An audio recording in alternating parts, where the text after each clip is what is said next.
Hi, it's Monday, sometime in June. I think about the second week in June now. That's quick, wasn't it? Wooliecottage. So I've had a couple of messages. Now I have been promising to do this for a while. A couple of videos on batt preparation. So I'm going to show you just a few techniques that I use. I will spin this batt off, and I do have another one as well that is striping, and I'm going to spin one of those off into an art yarn so you can see the technique that I've used in that as well. These yarns will be for sale on my website if you want to purchase one. I will probably do it as a full set together.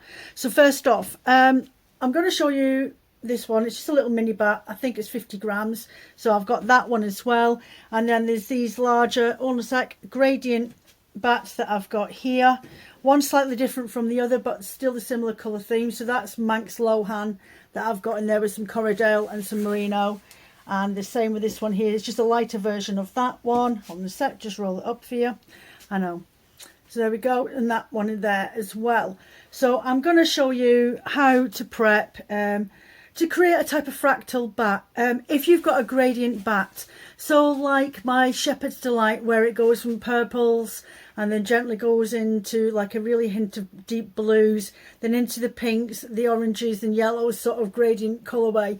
You can do this sort of preparation with that, with the two batts, and I'll show you what I do. So imagine that you've got a 2 batt set, or you could do it with batts.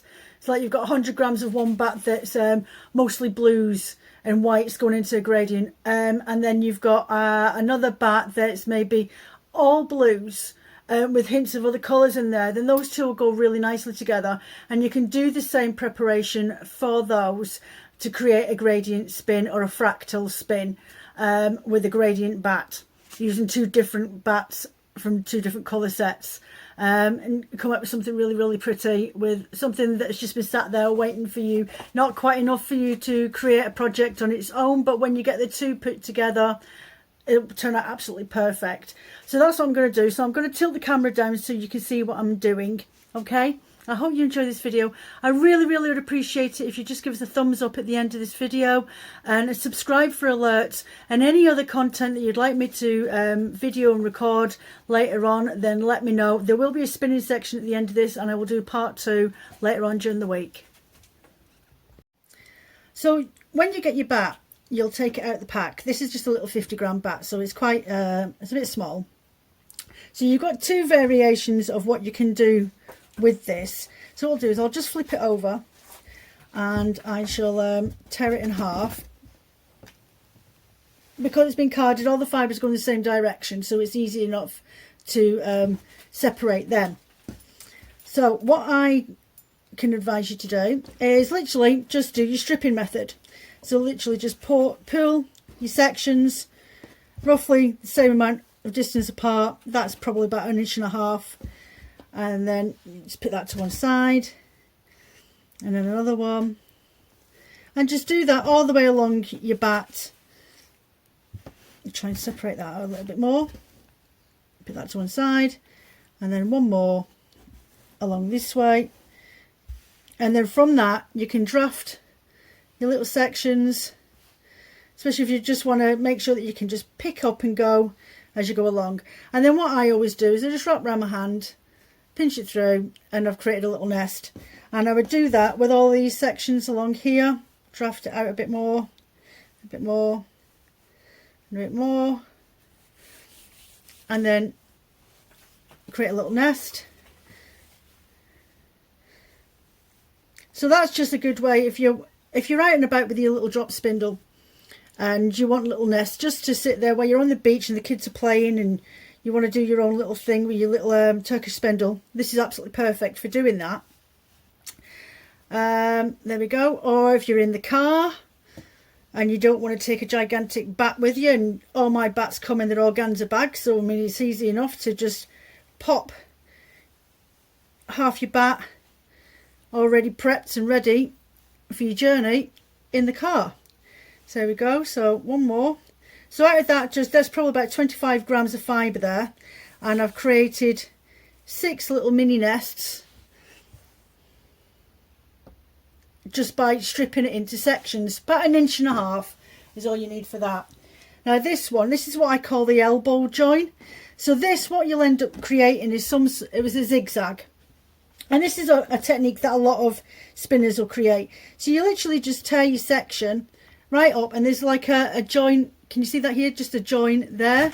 So I won't go any further with that, but what I'll do is I'll come over an inch to the side of that elbow there, here, and I will tear down that section again until I leave about 2-inch gap at the top and creating a zigzag, you see. So I'll leave like a 2-inch gap at the top, and then I will do the exact same thing again on this side and leave a 2-inch gap at the top there, come over another 1.5 inches and draft all the way down to the section and leave another 2-inch gap, and then from that section I pull all the way, just tearing gently at your fibres, and then another section, do that again,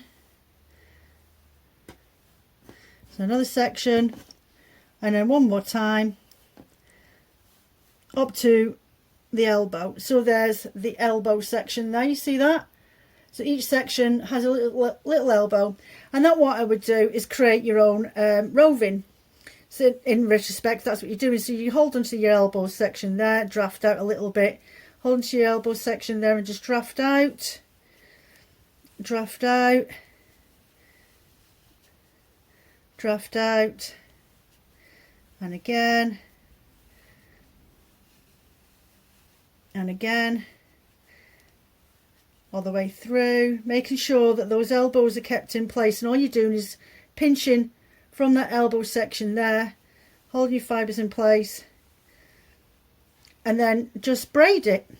So like finger crochet, so just put your fingers through there and like that, straight through, create your own little braid, and then once that's done, you can store that in your little organza pocket bag or your project bags or whatever bag that it is that you use for when you're going out and about, or even if you're just sitting there spinning but you want all your batts to be prepped in advance before you start going, and it saves you messing around. And then it means that once you start spinning from here, you've got your loose braid and you can just pull at that every time you're ready for a new section. Really easy to do, really handy, and especially if you've got one of those batts that has lots of colours in it and it's not a gradient, it's just a nice little spin with lots of colours in there, and you end up with a braid. So I hope that's helpful for those that are new to spinning or new to using batts. That's an ideal way to prepare that. Now, fractal spin is a way of using colours up, especially with rovings, but you can do it with batts as well. And it's creating a solid colour, well, not a solid colour, a colourway of this all the way through one single, and then do the other section of another colour, a complementary colour, on the second singles, and then you apply them together. And then what you would do, the leftovers of these, is you would make smaller colour sections and spin them all end to end, and then do the other side all end to end, the same amount or same weight amount, and then you would apply them together and you would get your fractal spin. Alternatively, you could use one single where you've used your smaller versions and your half a solid batt, and then apply them together and then do the same alternative with the other side. So I'll just show you what I mean. So here's one batt. Now this one I'm going to spin, I'm going to just break in half, just really gently pull that apart. Okay, so I'm going to put that there and do the exact same thing with this one here.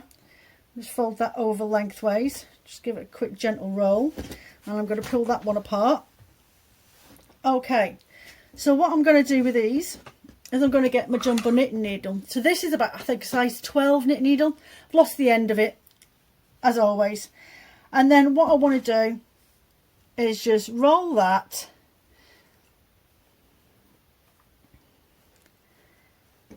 all the way up,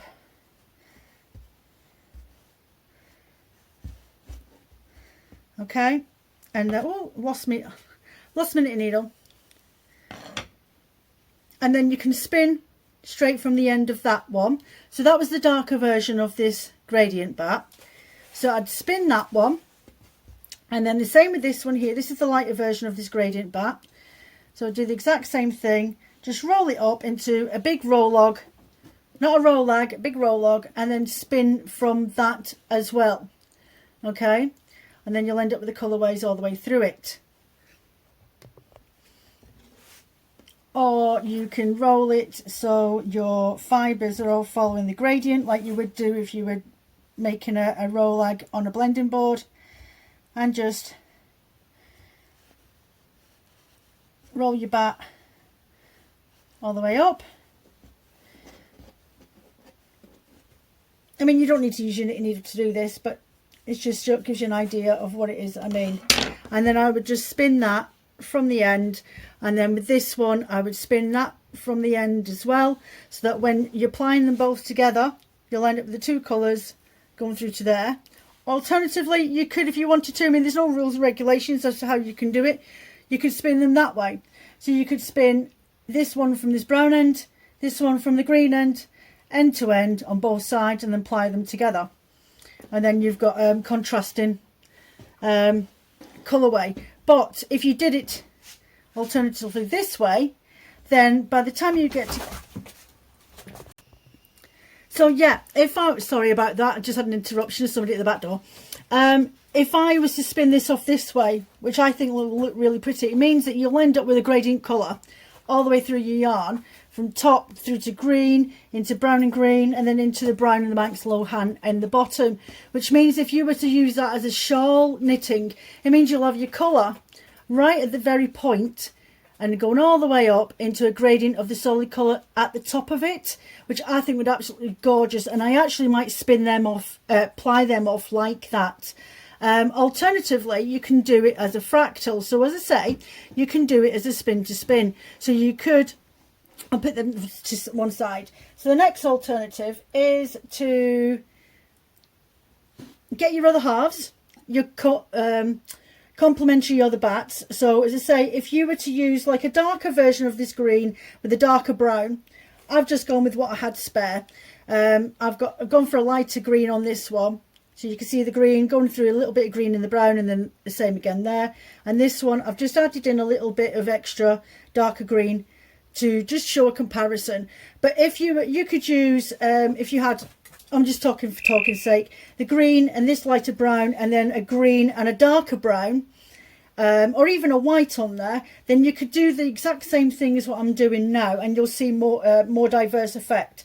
So all I want to do is put them on top of each other, make sure they're all about the same length, and I'm gonna pull it in half here now, right down the middle of these two.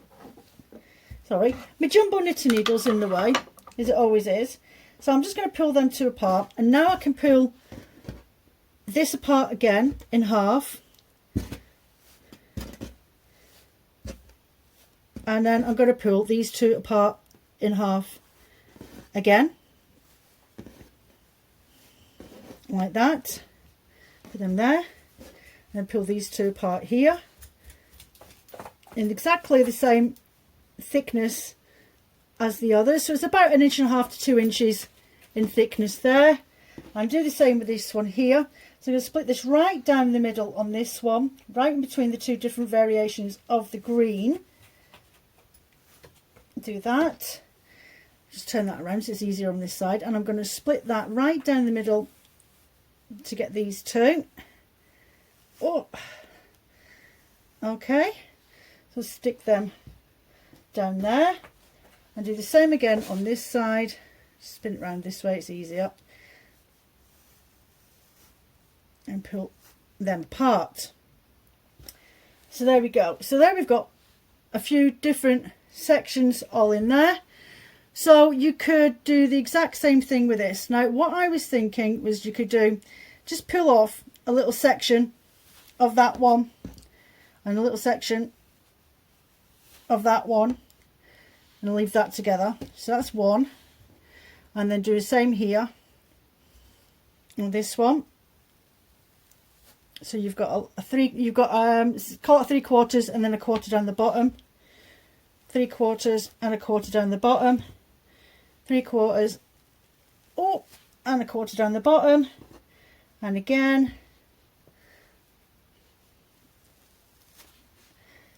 I find it easy doing it like this with them both together, so at least I know that I'm getting the exact same variation of measurements on the sections. And again, just a quarter off the bottom of that one, and a quarter off the bottom of that one. Right, so just stick them to one side, those bigger ones. So now I've ended up with 1, 2, 3, 4, 5, 6. So I want to faff them out a little bit and make sure they're sitting on top of each other, and that's where I get my knitting needle. So now I'm going to create some little faux rolags. So I'm just going to just loosely, don't want to do it too tight, otherwise it'll really clump up together. So you end up with one little one there, and find the middle section for these two here. There we go. And I'm going to make sure that they're layered together and gently roll them up into little mini rolags with my knitting needles. Alternatively, if you've got a blending board, use your blending board and just gently roll them together. So there's my intersection on that one. So I'm just going to spread that out a bit because I know that's where they are, and just tease them out a little bit, make my little rolags. I mean, I've got a blended board down there, but I'm thinking of the people that don't have one of them at home or handy to hand. So again, just make sure that these fibres are laying on top of each other. So you can see the difference in that now. You're getting more brown into green on these sections now. So pull that out. And again, see there's the darker green touching the paler green now. I'm going to roll that up.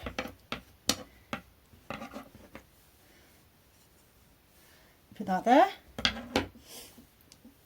There's my darker side.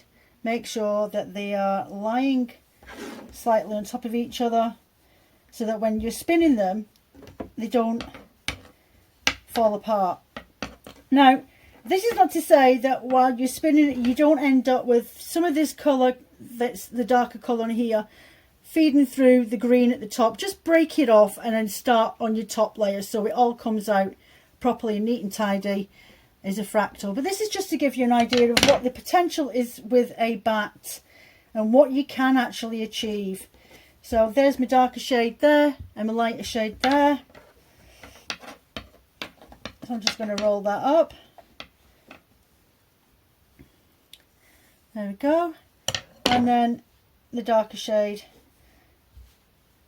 Well, both sides have got this green on it anyway, but one's got more bluey colour on it than it has green. So I'm just going to spin that through. So that's my mini ones.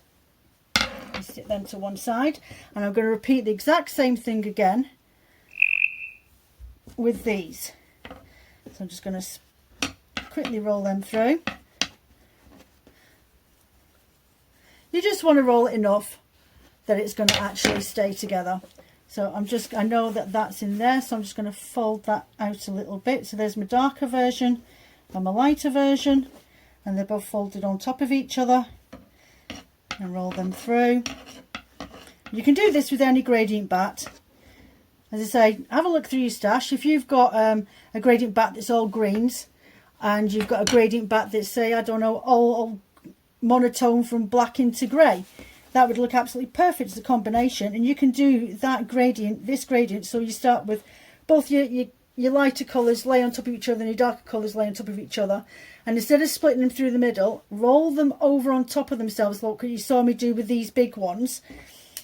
Instead of tearing down the grain straight away, you want to fold it on and then split them both away from each other.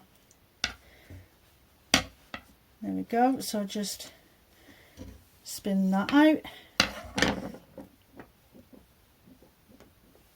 Just pull it out a little bit.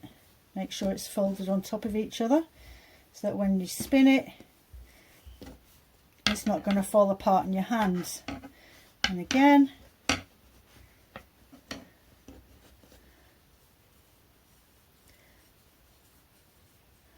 as I say, it's not perfect, but it gives you an idea of how to achieve. As I say, I mean, the next one I'll do like this. I might get my blending board out and then I can show you from that point of view. It might look a little bit tidier, but not everybody's got a blending board at home. But if you have, just put down in the comments below and I'll make sure that I do this sort of technique again using my blending board. So I'm just going to tease that out.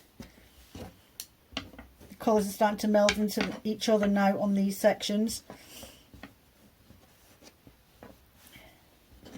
There we go, so there's another one.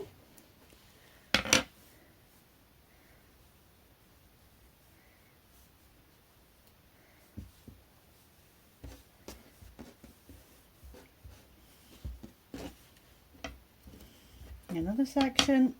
You can see the colours now starting to transpire as you come through from the browns into the brown and greens.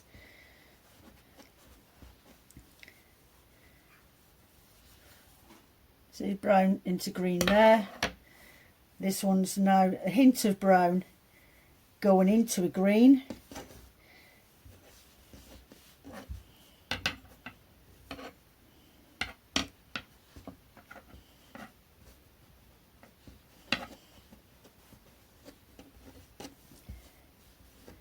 There we go. And the last one, which is the two ends off, there's that one. In a sec. So that's the end there, and then the end is the same on that one there. So I just want to tease that out again. Make sure it's laying on top of each other.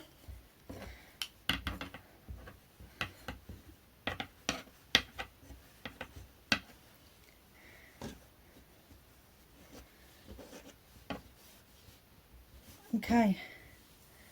So there we go. So you can spin them all off and then spin them all off. So you want to do, on a sec, can you see that? So spin all of those end to end all the way along, and then when you get to this end, spin them once following it end to end all the way along, and then you'll end up with a fractal spin of those colours. And then you can use one of your bats and then ply them together, because I think there should be about 50 grams of that. If you had 100 grams roughly of all of them together, then you would spin them all, spin them end to end all the way those colours, end to end on the colour, and then ply them together. So that's one way that you can do them. I think I will do a spin up of this one, and then you can see exactly what it was that I was meaning. But I hope you understand. Please put any questions that or any ideas that you would like to ask me about, just because you weren't quite sure, or you'd like me to try and explain that a little bit better next time. Just let me know, or answer any questions. Just put your comment down below. Hopefully that helped you and give you some ideas of how to plan a gradient bat. I will do a striping bat next time. I have done a couple of these rainbow ones and they're striping, and I will probably do something very similar to that sort of technique next video, just so you can see it in a different colorway. You might actually understand it, and by that point you would have put in some questions, and any other questions that need to be answered, then I can make sure that they're kept in for the next video, which I'll release later on in the week. So thumbs up for the video, please. Thank you very much. I don't get paid for these videos. I do them because I really enjoy them, and I want people to see that it's easy to achieve their own products and making their own items at home. Thank you very much. Take care. Bye.